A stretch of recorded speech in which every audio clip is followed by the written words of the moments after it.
Welcome to the MOOC course on Abhidhamma.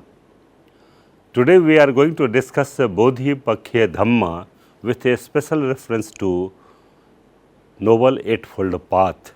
The main objective of this module is of twofold: to understand the Bodhipakkhya Dhamma, factors of enlightenment, and to understand Eightfold Path as main base for counting of 37 factors of enlightenment. The description of the Bodhipakkhya Dhamma is available in all the schools of the Buddhism. The Bodhipakkhya Dhamma term is made up of two words, Bodhi and Pakkhya. Bodhi means enlightenment, Pakkhya means requisites or factors suitable. These are the Dhammas which take a being towards enlightenment. In other words, Bodhipakkhya Dhamma are those states which take a being towards enlightenment. There are 37 types of requisites for enlightenment, which have been discussed in the text of Sutta Pitaka and Abhidhamma Pitaka. In the Mahaparinibbana Sutta, the Buddha has said that to the monks, "Now, O bhikkhus, I say to you that these teachings which I have direct knowledge and which I have made known to you, these you should thoroughly learn, cultivate, develop, and frequently practice, that this life of purity may be established and may long endure for the welfare and happiness of the multitude, out of the compassion for the world, for the benefit of well-being and happiness of gods and men." And what bhikkhus are these teachings? They are four foundations of the mindfulness, the four right efforts, the four constituents of the psychic powers, the five faculties, the five powers, the seven factors of enlightenment, and the Noble Eightfold Path. These bhikkhus are the teachings of which I have direct knowledge, which I have made known to you, and which you should thoroughly learn, cultivate, develop, and frequently practice. In the Majjhima Nikaya, the Buddha's elaboration of the fourfold truth has included the 7 sets of 37 Bodhipakkhya Dhammas, which are enumerated individually in this discourse. The 7 sets of Bodhipakkhya Dhammas are, namely, 4 Satipatthānas: Kayanupassana, Vedananupassana, Chittanupassana, and Dhammanupassana. There are 4 Samma Vyāmo: Upannānam, Akuslanam, Dhammanam, Pahanāya Vyāmo, Upannānam, Akuslanam, Dhammanam, Na Uppadāya Vyāmo, Na Upannānam, Kuslanam, Dhammanam, Uppadāya Vyāmo, Kuslanam, Dhammanam, Vyapullāya Buddhiya Vyāmo. 4 Idhipadas, namely Chand, Chit, Briya, and Vimansa. There are 5 Indriyas, namely Saddha, Briya, Sati, Samadhi, and Panya. There are 5 Balas also: Saddha, Briya, Sati, Samadhi, and Panya. And there are 7 Bhujhangas, namely Sati, Dhamma, Pavichay, Briya, Piti, Pasaddhi, Upekha, and Samadhi. And there are 8 noble paths, namely Sammaditthi, Samma Sankappo, Samma Vacha, Samma Kamanto, Samma Ajivo, Samma Vyāmo, Samma Sati, and Samma Samadhi. In these 37 types of enlightenment, 7 types of arranged states, Dhammas, have been taken together.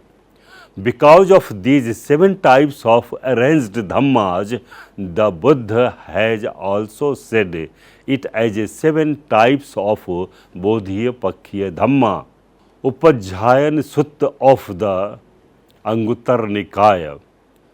The Buddha recommends 5 things for a monk to overcome spiritual hindrances, control mental faculties, eat the right amount of food, maintain wakefulness, and develop the Bodhipakkhiya Dhammas throughout the day.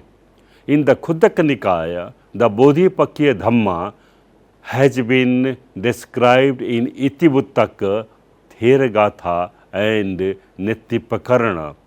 In the Vibhanga, it has been elaborated in detail. Nagarjuna asked monks and laymen, assiduously perform the 5 most excellent practices: faith, energy, mindfulness, concentration, and wisdom. These are called strength, power, and also the attained summit. The same view has been also explained by Acharya Nagasen in the text Milinda Pahyo. There is a practice of 5-fold controlling factors, Pancha Indriya Bhavana, namely Saddhi Indriya, Briya Indriya, Sati Indriya, Samadhi Indriya, and Panya Indriya. These 5 factors appear in the list of Bodhipakkhiya Dhamma, twice as controlling feature Indriya and again as powers Bala. They function in controlling the mind and directing it to the right direction in making smooth wayfaring, beginning from the moment of practice till the realization of Nibbana. They also function as power in exercising predominant influence on mind in a particular state. In the 5th chapter, having contemplated the virtues of liberation in order to accomplish the path, the Acharya Nagasen explains 7 limbs of Bodhi: union of calm, abiding, and insight, realization of the dependent origination, practice of eightfold path, practice of 4 noble truth, etc. These are the virtuous merits to attain nirvana. Therefore, one has to practice all these in order to attain liberation.